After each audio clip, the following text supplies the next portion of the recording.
Siz demək istəyirsiniz ki, gündə bir qaşıq duz və darçın qocalmanın əsas səbəbini cəmi 7 gün aradan qaldıra bilər və oynaq ağrısı da yoxa çıxar. Bu, inanılmaz səslənir. Xeyr, bu tam həqiqətdir. Hər kəsin evdə cəmi 5 saniyəyə hazırlaya biləcəyi bu içki rəsmi tibbin bütün üsullarından 7 dəfə daha təsirli olub. Bəs niyə bu barədə heç kim əvvəllər danışmayıb? Qocalma və oynaq xəstəlikləri bugün Azərbaycanda və bütün dünyada 40 yaşdan yuxarı insanların əlilliyinin əsas səbəbidir. Sadəcə farmasevtik şirkətlər bu həqiqəti artıq 70 ildir gizlədir.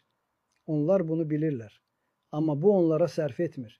Onlar istəmirlər ki, siz 5 saniyəyə sağalasınız. Onlar istəyirlər ki, siz daim pul xərcləyəsiniz. Bir maz alırsınız, kömək etmir. Başqasını alırsınız, yenə nəticə yoxdur. Həb, iynə, əməliyyat və ağrı yenidən qayıdır. Yaxşı, doktor Dədəli, ətraflı danışın. Qocalmanın və oynaq problemlərinin əsl səbəbi nədir?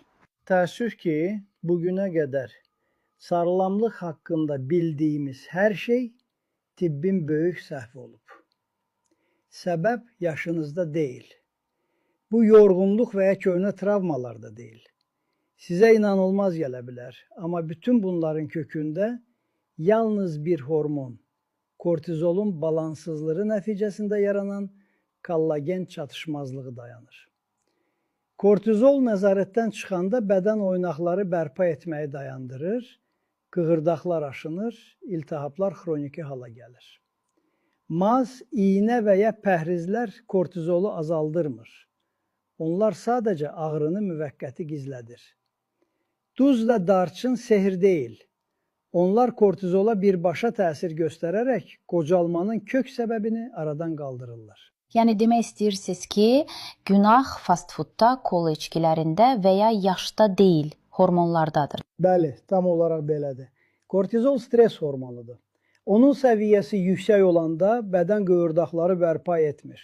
Kollagen istehsalını azaldır, iltihab, ödəm, ağrı və hərəkətsizlik yaradır. Hətta siz idmanla məşğul olsanız, əlavələr qəbul etsəniz, düzgün qidalanmağa çalışsanız belə, oynaqlar yenə dağılır. Çünki əsas səbəb aradan qaldırılmayıb. Bədən sağalmır, sadəcə tükənir. Bəs adi insan bununla nə edə bilər? Əlbəttə edə bilər. Mən özüm bu vəziyyətdən keçmişəm. Bu mövzu mənim üçün çox şəxsi bir məsələdir. 10 il əvvəl anam yerimə qabiliyyətini itirdi. Onun oynaqları hər gün dağılırdı və o əlil oldu. O vaxt ona kömək edə bilmədim. Bir neçə il sonra isə həyat yoldaşımın dizlərində və barmaqlarında ağrılar başladı. Hər addımı əzab idi. Biz hər şeyi sınadıq. Mazlar, iynələr, heç biri kömək etmədi. Onda həmkarlarımla birlikdə oynaqların regenerasiyası üçün təbii formul yaratmağa başladıq. Bu elmi cəhətdən sübut olunmuş, sınaqdan keçmiş üsuldur. Artıq 73 mindən çox insana gəncliyini və hərəkət azadlığını qaytarmağa kömək edib. Bu metod hüceyrə səviyyəsində işləyir. Kortizolu normallaşdırır. Bədənin bərpa prosesini yenidən işə salır və cəmi 7 gün ərzində hər bir hüceyrəniz yenilənir. Sözün əsl mənasında siz yenidən çiçəklənirsiniz. Özünüzü gənc və enerjili hiss edirsiniz. Bəs bu barədə daha ətraflı hardan öyrənmək olar? Mən qısa bir video hazırlamışam. Orada addım-addım göstərirəm ki, bu üsulu ev şəraitində hər hansı dərmansız və iynəsiz necə tətbiq etmək olar. Amma farmasevtik şirkətlər bu videonu silməyə çalışır. Çünki onlar artıq milyardlarla gəlir itirirlər.